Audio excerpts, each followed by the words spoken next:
Hola, hola chicos, ¿qué tal? ¿Cómo estáis? Bueno, voy a seguir con los temas. He estado aquí, he hecho un parón en la subida de temas de fundamentos para los que lo estáis siguiendo en directo. Siento los parones, pero hago lo que puedo. Lo siento.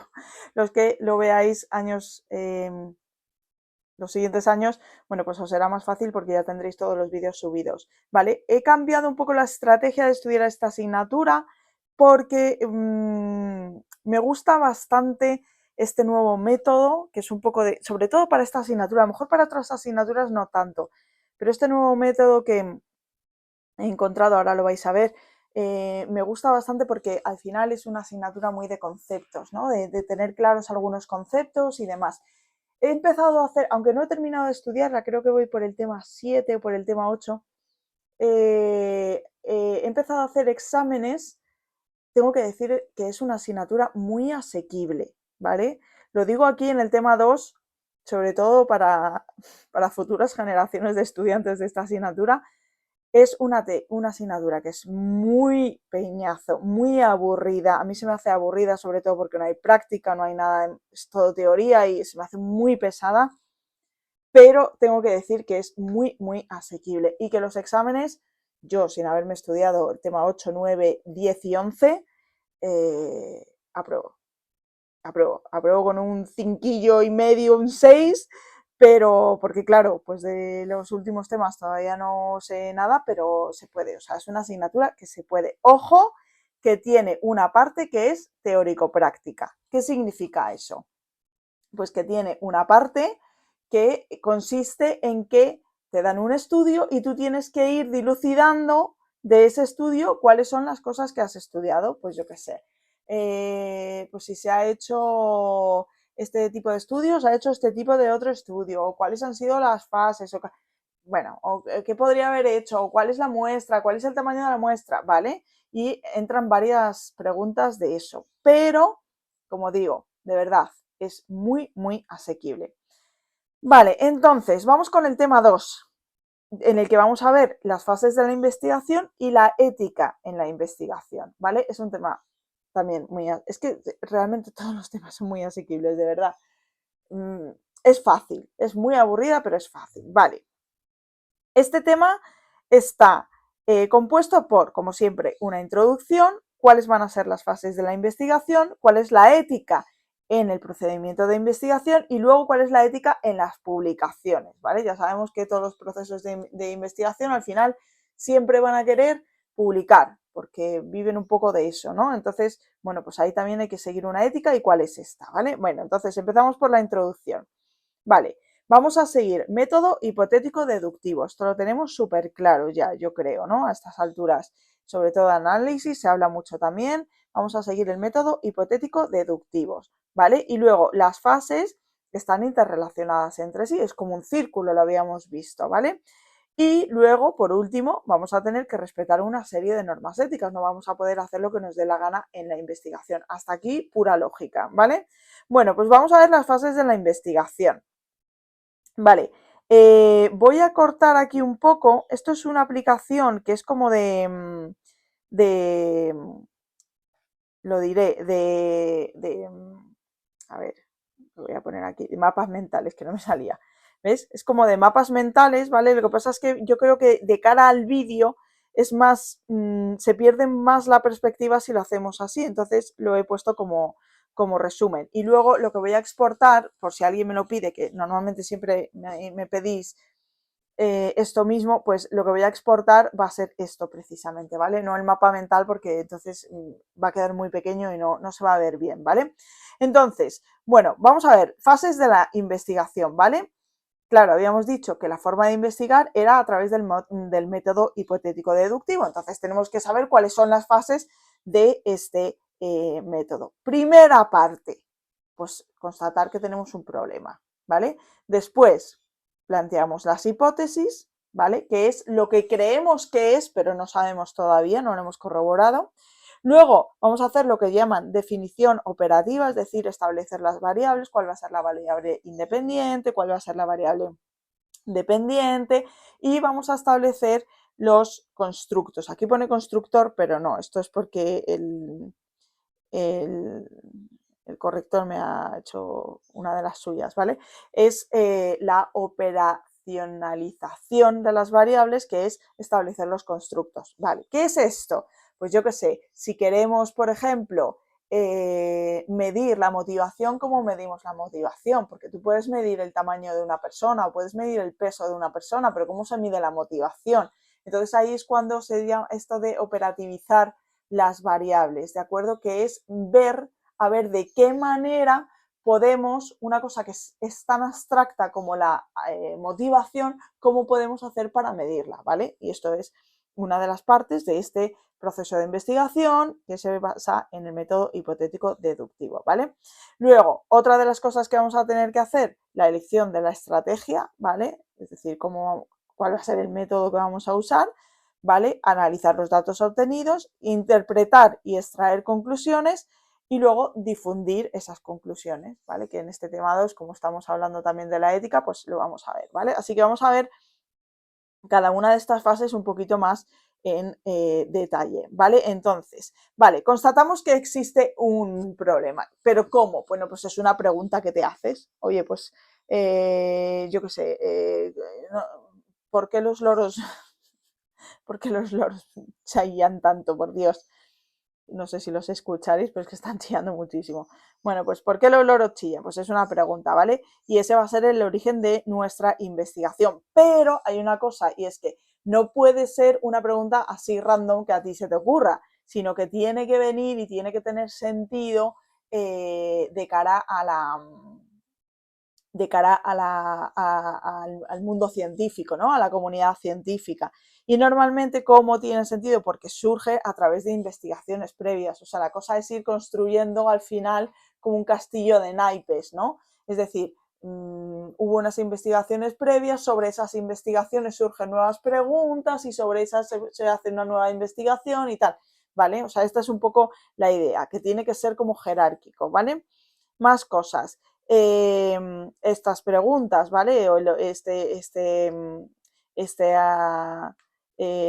problema que decían, pues como digo, tiene que surgir de investigaciones previas o de la misma experiencia y además tiene que tener estas características, que es que tiene que ser relevante, es decir, que no solo es una cosa que me interesa a mí, sino que tiene que interesar a toda la comunidad, tiene que ser viable, hay cosas que es que no se pueden estudiar y ya está, y tiene que ser fecundo. ¿Qué quieren decir con que sea fecundo? Pues que tiene que dar pie a más investigaciones, ¿vale? Porque al final el método científico se basa mucho en corroborar, ¿vale? Si uno dice una cosa y nadie más lo ha corroborado o ha investigado o pues eso, al final ha corroborado, ¿no? Ha investigado y ha llegado a las mismas conclusiones, pues al final eso, pues yo que sé, a lo mejor tampoco es tan válido, ¿no? Entonces por eso es muy importante que sea fecundo, que te dé a preguntarte, que te dé pie a preguntarte más cosas, ¿vale? Bueno, pues esto era el problema, que era la primera parte de la fase. Luego, una vez que tenemos el problema, nos vamos a plantear las hipótesis, ¿vale? Entonces, ¿cuál es nuestro objetivo? Siempre es saber más, conocer más, ¿vale? Ese es el objetivo de la investigación, ¿vale? Entonces, dentro de este objetivo hay dos tipos, que son descriptivos o exploratorios. Aquí, esto de exploratorio lo he visto en pregunta de examen y claro, te quedas así porque normalmente se llama estadística descriptiva, no estadística exploratoria. Y entonces al final te puede llevar a confusión, ¿vale?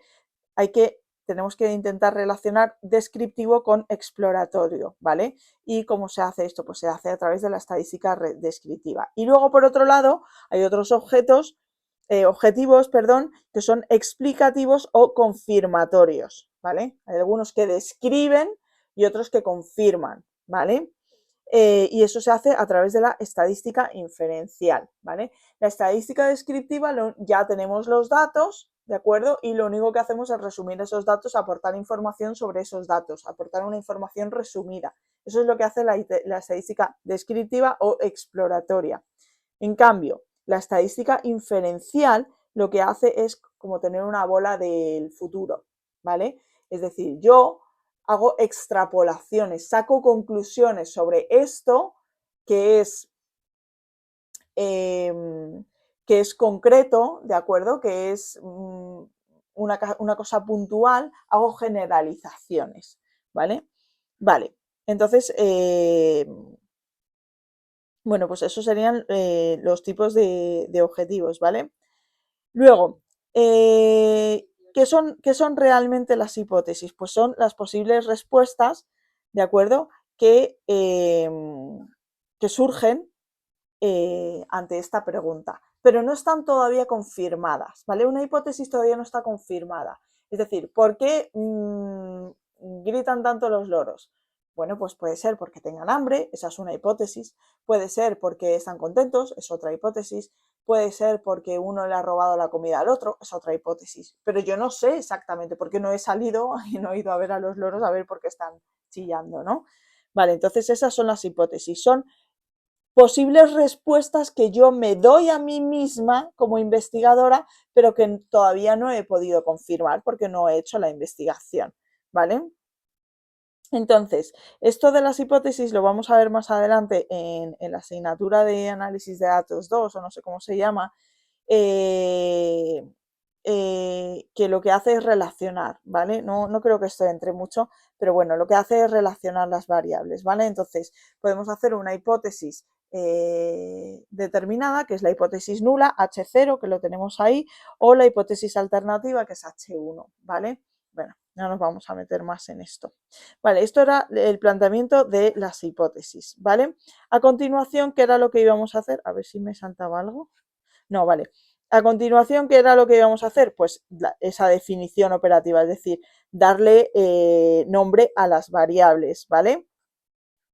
Bueno, esto lo hemos visto bastante, voy a leer un poquito, ¿vale? Pero ya lo hemos visto de la asignatura de análisis de datos, los que lo hayáis hecho, ¿vale? Las variables, ¿cómo tienen que ser? Pues tienen que ser fáciles de medir, ¿vale? ¿Qué ocurre? Pues que hay veces que no son fáciles de medir, como por ejemplo la motivación, ¿vale?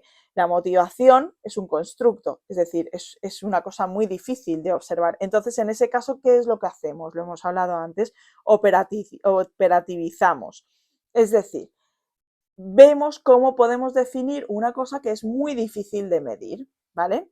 Bueno, hasta aquí, bien, hay, o sea, las variables son las variables en general y hay unas que son fáciles de medir y hay otras que son difíciles de medir, ya está.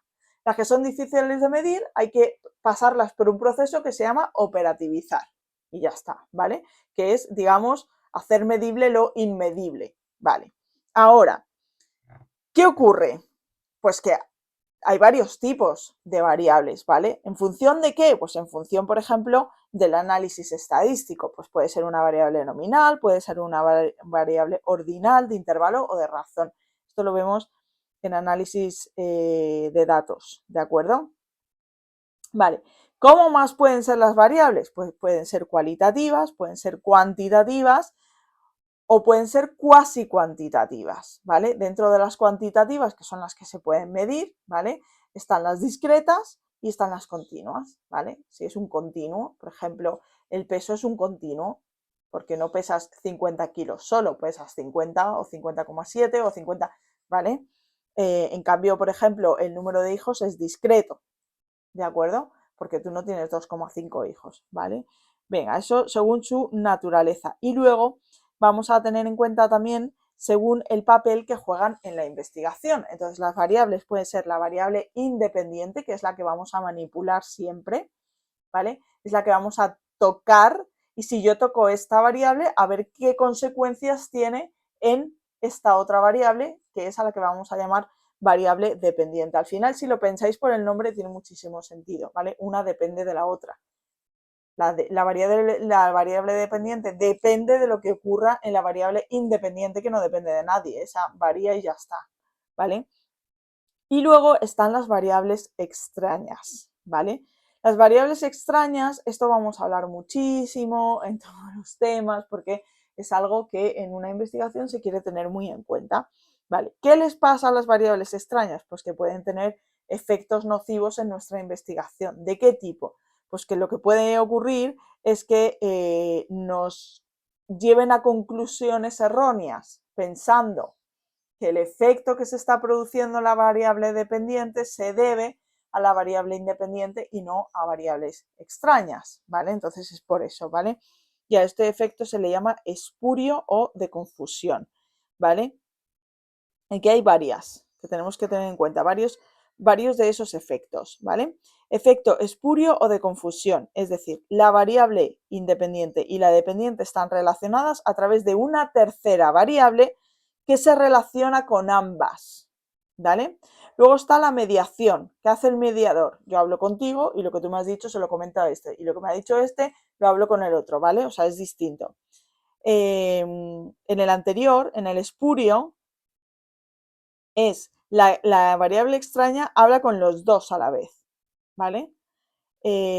O influye, digamos, en las dos, ¿no? De una tercera que se relaciona con ambas, sí. Y en la mediación no afecta directamente a la variable dependiente porque cuando tú medias, las dos partes con las que estás mediando normalmente no se hablan, ¿vale? Esa es un poco la diferencia, ¿vale? Sino que se hace a través de esa tercera variable. Y luego está el de moderación. La tercera variable modifica la dirección o la intensidad de la relación entre la variable independiente y la variable dependiente. Bueno, con los nombres tiene bastante sentido, ¿de acuerdo? Con los nombres que están utilizando tiene bastante sentido. Bueno, ¿qué más? Venga, pues vamos a ver la estrategia metodológica. Vale, lo primero de todo, ¿qué es lo que vamos a hacer? Diseñar la investigación, es decir, vamos a tomar decisiones sobre cómo vamos a llevar a cabo nuestra investigación. Y esas decisiones, ¿en qué se basan? Pues cuál va a ser la población, ¿de acuerdo? Cuál va a ser la muestra, que es el subgrupo que yo voy a estudiar de esa población, ¿vale? ¿Y cómo tiene que ser esta muestra? Pues esta muestra tiene que ser suficientemente grande y tiene que además representar bien a la población. Si yo quiero estudiar a todos los futuros psicólogos del mundo y solo me voy a la UNED, pues no es una muestra representativa, porque los que estudiamos en la UNED, pues al final tenemos varios sesgos, ¿no? De alguna manera. O solo el hecho de estudiar en la UNED hace que cómo es la UNED, pues nosotros seamos de una forma como profesionales y a lo mejor una persona que estudia en una universidad privada, que no se tiene que buscar, digamos, tanto la vida como se le buscan en las universidades públicas o en la UNED precisamente, pues yo que sé, a lo mejor se enfrenta a la profesión de otra manera. No digo que vaya a ser mejor o peor profesional, sino que tiene otra forma de enfrentarse. Entonces, esa muestra no valdría, ¿de acuerdo? Vale, esto sí que lo he visto en pregunta de examen, ¿vale? ¿Qué es la unidad muestral? Bueno, pues es cada elemento de la muestra. Si yo estoy estudiando futuros psicólogos, pues una unidad muestral es un futuro psicólogo, ¿vale? Si estoy estudiando ratones de ordenador, pues una unidad muestral es una unidad, un ratón, ¿vale? De ordenador. Vale, ¿cómo tiene que ser el tamaño de la muestra? Pues tiene que tener un nivel de precisión, un margen de error, tiene que tener variabilidad, eso quiere decir que no tiene sentido que toda la muestra sea igual, ¿vale? Va a depender del tamaño de la población y, bueno, pues tenemos que tener en cuenta que pues, nos podemos quedar sin algunos participantes, ¿vale? Y aquí vamos a ver las técnicas de muestreo. Esto de las técnicas de muestreo, hay por ahí alguna pregunta también, ¿vale? De examen que he visto. Vale, entonces vamos a encontrarnos dos tipos de muestreo. Está el muestreo probabilístico y el muestreo no probabilístico. Preferiblemente vamos a querer siempre el muestreo probabilístico. ¿Por qué? Porque se va a generar mejor la muestra. Porque va a ser aleatoria, va a ser al azar, va a depender de la probabilidad. Pero es cierto, y lo veremos en temas más adelante, que eso no siempre va a poder ocurrir así, ¿de acuerdo? Vale, entonces, vamos a ver el probabilístico. ¿Cómo puede ser? Pues hay uno que es el simple. Todos los elementos tienen la misma probabilidad de ser seleccionados. Esto es lo mejor que nos podría ocurrir en el mundo. ¿Que va a ser así? Pues no lo sé. No sé si va a ser así la mayoría de las veces, ¿vale? Pero bueno, eso es lo que queremos. Luego tenemos muestreo aleatorio estratificado. Es decir, no queremos que sea al azar la selección, ¿vale? Lo que queremos es que se controle una variable que está muy relacionada con la variable de estudio. ¿vale? Yo qué sé, no se me ocurre ahora, pero es que hay veces que si coges toda la población va a ser muy fácil que esa variable que tú quieres estudiar no se encuentre. Entonces, pues vas a tener que ir a zonas, no sé, por ejemplo, el nivel económico.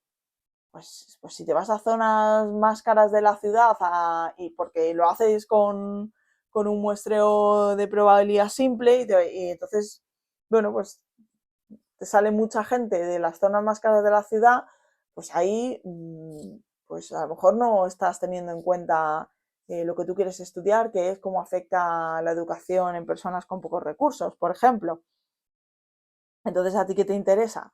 Pues te interesa forzar de alguna manera los barrios donde vas a estudiar, ¿vale? Eso sería aleatorio estratificado. ¿Por qué? Porque coges un estrato, ¿vale? Que serían los barrios menos favorecidos y dentro de esos barrios menos favorecidos, ahí ya sí utilizas un muestreo aleatorio, ¿vale?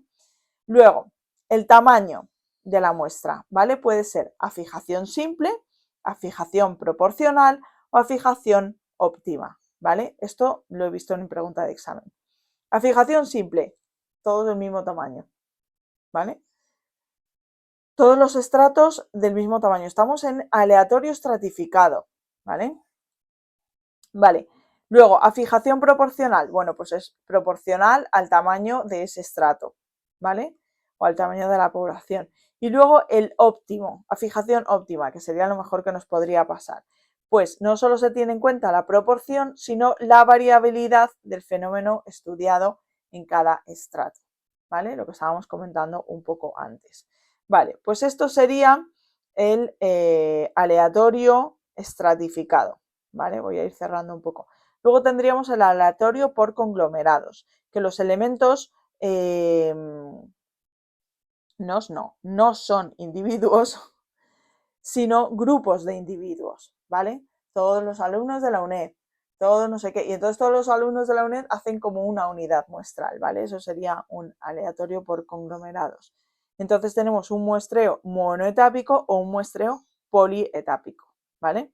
Esto no he visto tampoco muchas preguntas, pero bueno, oye, que no sea que yo haya dicho que no he visto preguntas y luego entré en examen.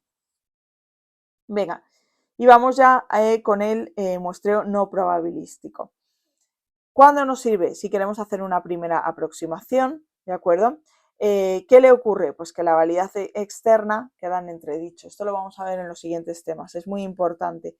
Siempre vamos, y de hecho en el examen he visto que se pregunta mucho. Si utilizas esto, entonces ¿qué queda en entredicho? ¿La validez interna o la validez externa? ¿Vale? Pues lo vamos a tener que tener en cuenta, ¿vale? Entonces, de los muestreos no probabilísticos vamos a ver los siguientes tipos. Están por cuotas, intencional, opinático o de juicio experto, incidental, causal, subjetivo o de conveniencia. Y por último, el de bola de nieve. El de bola de nieve sí que he visto alguna pregunta, ¿vale?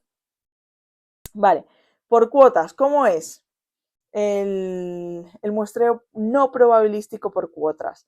Por cuotas es similar al muestreo estratificado, pero no se hace al azar, ¿vale?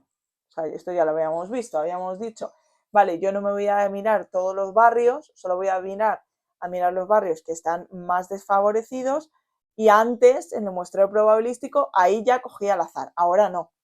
Ahora, de los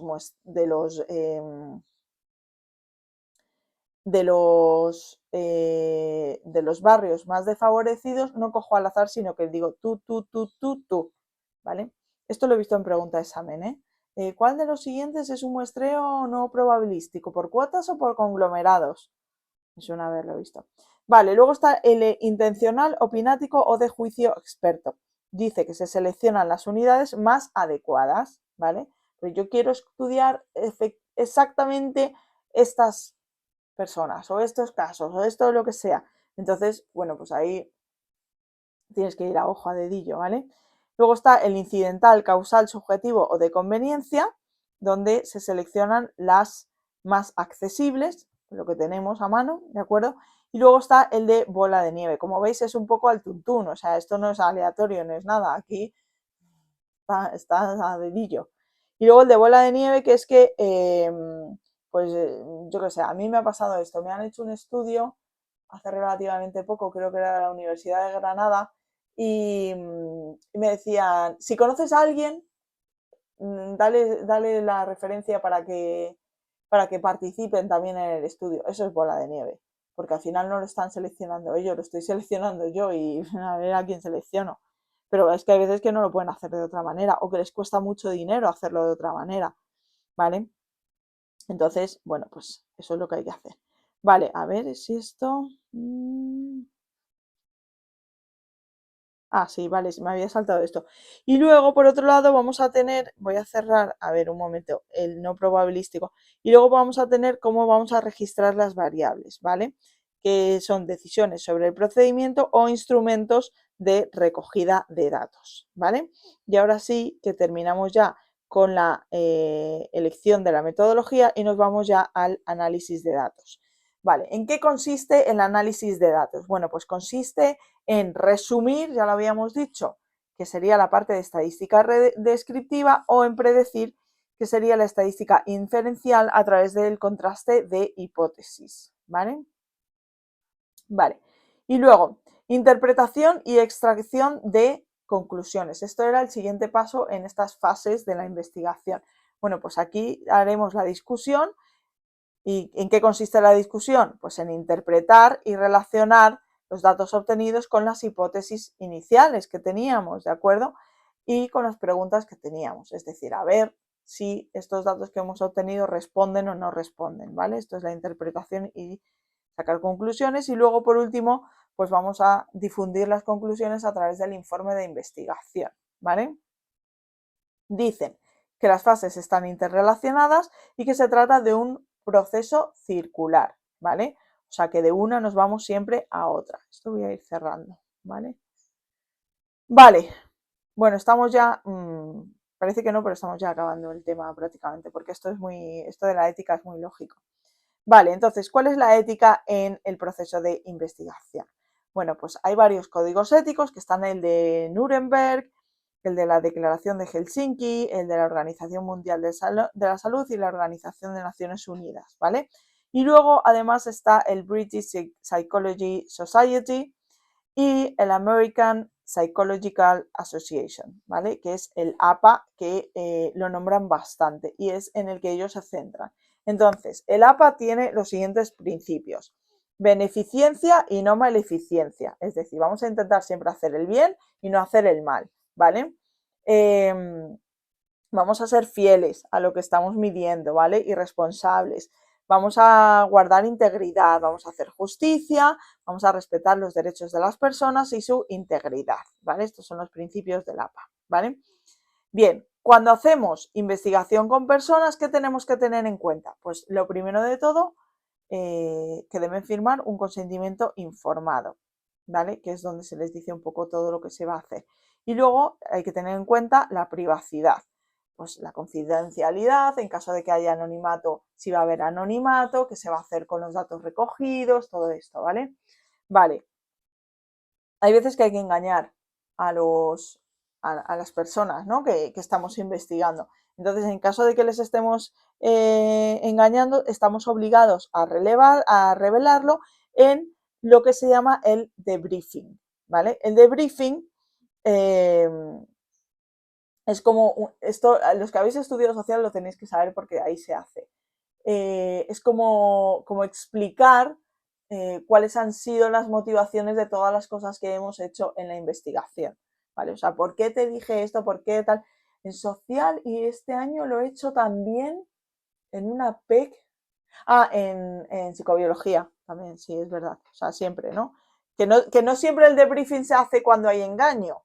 El debriefing se hace siempre, ¿vale? Es siempre dar como un feedback a la persona que ha participado en la investigación, aunque no le des los resultados de la investigación, ¿vale? Vale, y luego, por supuesto, consentimiento para grabar, que eso hay que firmarlo. Vale, y cuando se hace investigación con animales, voy a cerrar el de las personas. Cuando se hace investigación con animales, tenemos que garantizar su comodidad, su salud y el trato. El personal que trata a los animales tiene que estar formado, tenemos que intentar minimizar el malestar, infracción, enfermedad y dolor, limitar lo que estemos haciendo, el daño a situaciones en las que no quede más remedio, y en caso de que haya que matar al animal, pues, o sacrificarlo, mejor dicho, a ver si YouTube me va a decir que estoy diciendo, en el caso de que haya que sacrificar al animal, pues hacerlo por medios aceptados. Bueno, esto a las pobres ratillas. ¿Vale? Bueno, esto es la ética en el proceso de investigación. Y a continuación vamos a ver lo mismo, pero en el proceso de publicación, que hemos visto que era ya la última fase de la investigación, ¿vale? Entonces, los datos no se fabrican, no se inventan los datos. Por lo visto, Freud, el otro día escuché que lo hacía. Se inventaba así un poco las cosas ahí como le apetecía. Bueno, pues eso no se hace, ¿vale? Si tú, después de haber publicado, descubres que hay errores, estás obligado a decir que había errores en la investigación que hiciste, ¿vale? Y luego, obviamente, es que ya te digo, es que esto es un poco de lógica. Pues no puedes recurrir a prácticas cuestionables. Bueno, pues es obvio, ¿no? Ojo con los estudios de replicación, ¿vale? De lo que se llama el sesgo de publicación. Y tenemos que evitar el plagio y tenemos que evitar el autoplagio, ¿vale? ¿Qué pasa? Voy a hablar un poco del tema de los estudios de replicación. ¿Qué pasa? Que realmente la ciencia avanza mucho cuando se replican muchas investigaciones. Es decir, yo ahora investigo, yo qué sé, el efecto de la supresión de dopamina en alumnos de segundo de la ESO, por ejemplo. Y nadie me replica a mí, nadie vuelve a investigar sobre la misma temática, pues solo una investigación hablando de ese tema no es suficiente para tener unas conclusiones como muy robustas, ¿de acuerdo?